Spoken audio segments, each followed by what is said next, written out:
Welcome to the Jill on Money Show. It's Friday, November 15th, and we are here trying to help you make better, less bad, more considered financial decisions. If something's going on in your life, all you need to do is go to our website, jillonmoney.com. Click the Contact Us button and let us know if you would like to come on the air by checking the box. Mark will do everything else. While you're on the website, don't forget to sign up for the free weekly newsletter and also check out our YouTube show. It's called Jill on Money, powered by the Compound. Today, we're going to answer some emails. This first one is from Daisha, whose subject is $800,000 in a single company stock too much? Answer, yes. Okay, let's hear about this.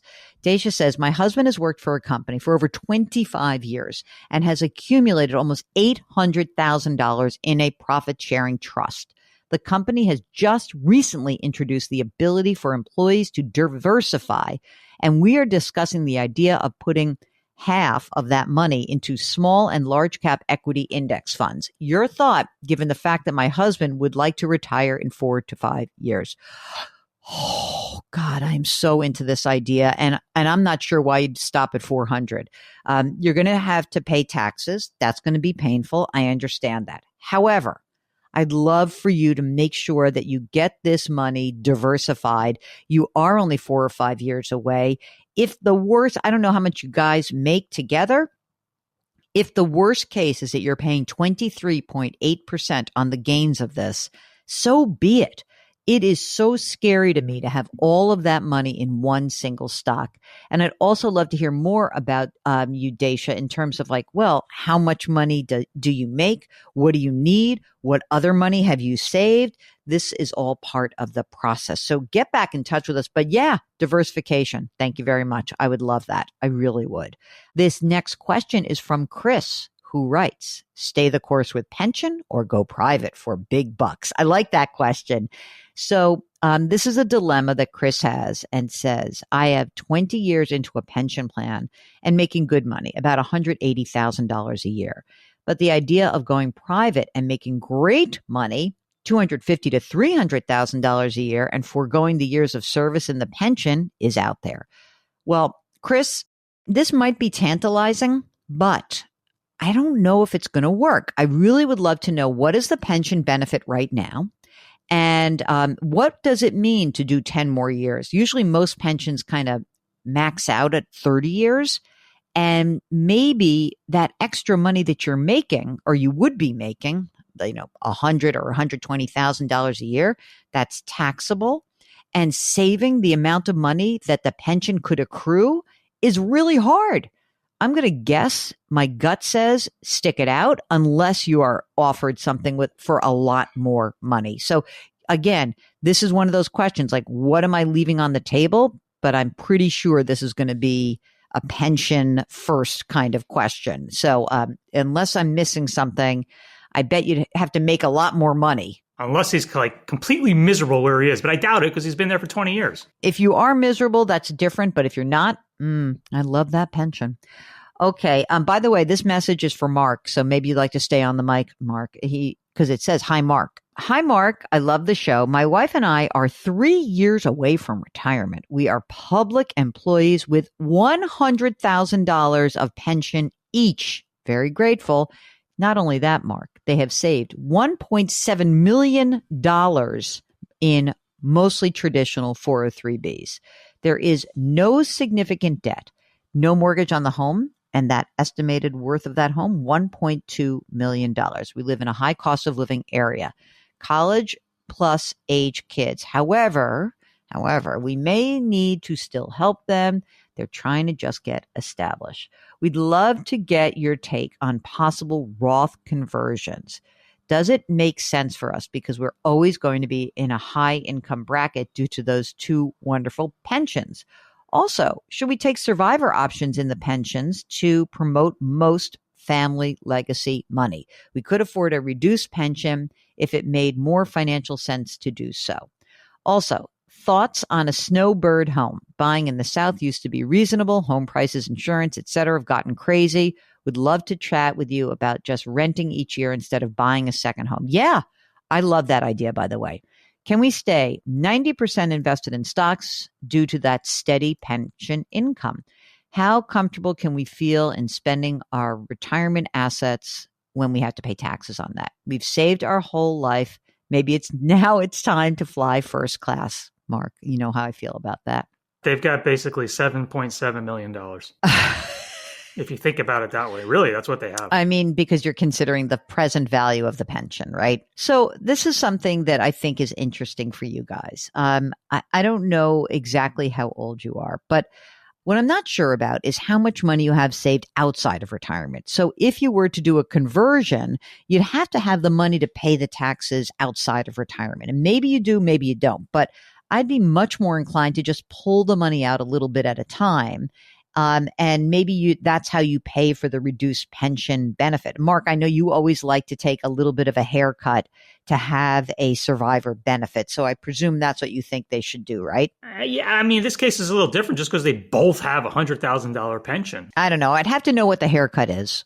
That's the thing. We have to know how much you'd give up. But what I do agree with you about is renting. I would not buy something else. I really wouldn't. And I think that if you want to figure out how you could afford, you say you can afford a reduced pension. I think that mostly I like a reduced pension just to give a nice cash flow going forward. And that would be kind of a peace of mind decision. But I think a second home in the South, I wouldn't do that. I definitely wouldn't do it. Get back in touch with us if we are missing something on the pension. Okay, this is from Beth. Which, by the way, I love because this is like a good on the heels of the previous question. Beth's subject: need to spend my wealth, with an upside down smiley face and cool glasses. Okay, check this out. Beth writes, I'm 71. I retired when I was 55. I am happily divorced with no kids, and I would like to die broke. The only debt I have is a leased car, which is ridiculous since I generally return the car with less than 15,000 miles. 98% of my money is in Vanguard. Great. Mutual funds, exchange traded funds, and money markets. I have $2 million. Sorry, I have to laugh at this. I read ahead, and that's why I giggle a little bit, guys. Sorry. I have $2 million in a brokerage account, $1 million in an IRA, $800,000 in a Roth. I have always done my own investing. I do my own taxes. I receive $3,500 from Social Security. That also includes IRMA taken out. And I also have a $1,700 a month pension. I spend $6,500 a month. I've been a compulsive saver, and I would like to spend more money. I have traveled in my earlier years, and hopefully I will never get on a plane again. My co-op is only worth $200,000. There's no mortgage.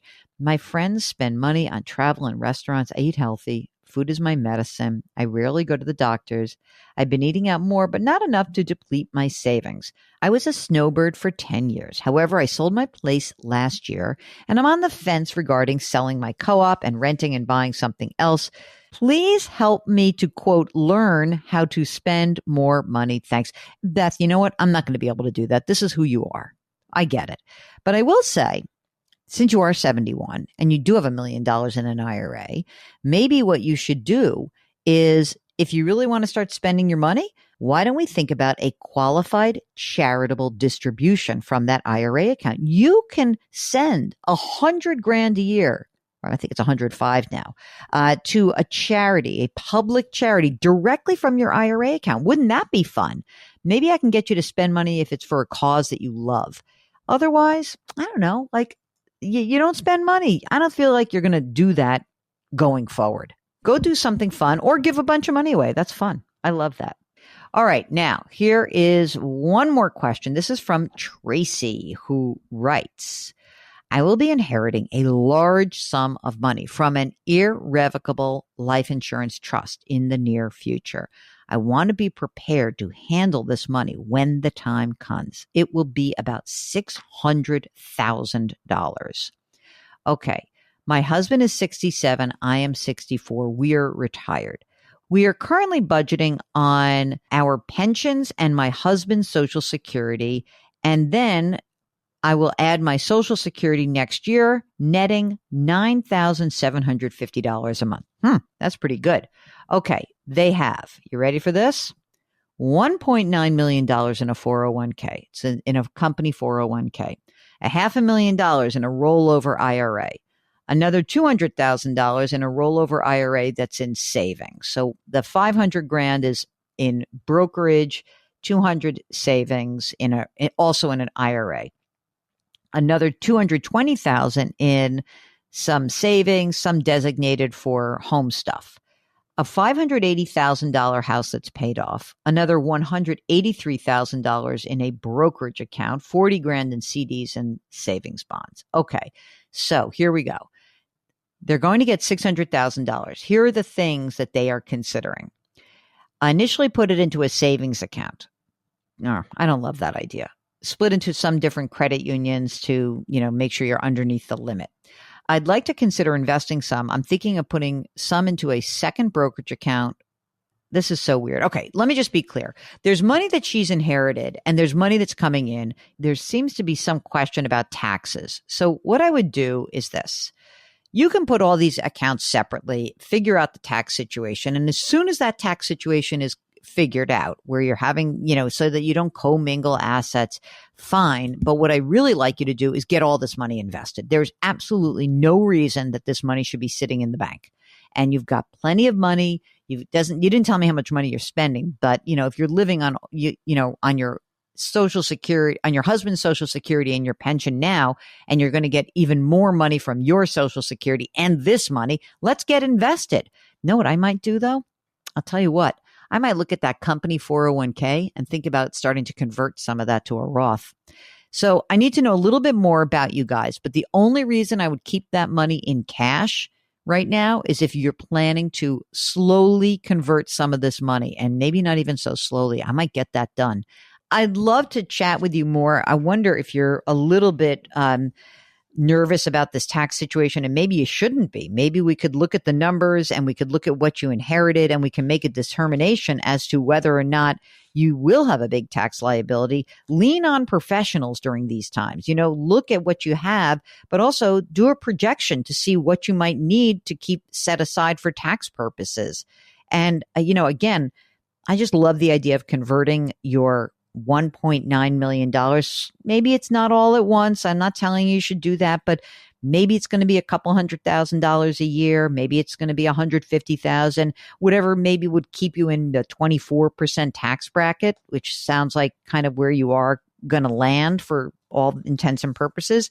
I'd love to get that money out. I'd love to pay the tax that's due right now and not roll the dice on the future. So give us a holler if you need more assistance. And if anyone out there is listening, you got a big chunk of money coming in, a big life-changing event like retirement. Maybe you're thinking about changing careers. Maybe you want to leave that pension-based job. Don't do it. Keep the pension. Give us a holler. Go to JillOnMoney.com, click the Contact Us button, write us a note, and of course, let us know if you'd be willing to come on the air live. Don't forget to sign up for the free weekly newsletter. It comes out today, every Friday. And so you would have that in your inbox today. You can subscribe to us on the Odyssey app or wherever you find your favorite podcasts. Our music is composed by Joel Goodman. Mark Talercio is our executive producer and king of all things web. We are distributed by Odyssey. Please, please put your hands metaphorically on someone's back. Be nice to each other, gang. Tough times out there. A lot of anxiety, a lot of emotions. Change your work, change your wealth, change your life. Thank you for listening. We'll talk to you tomorrow.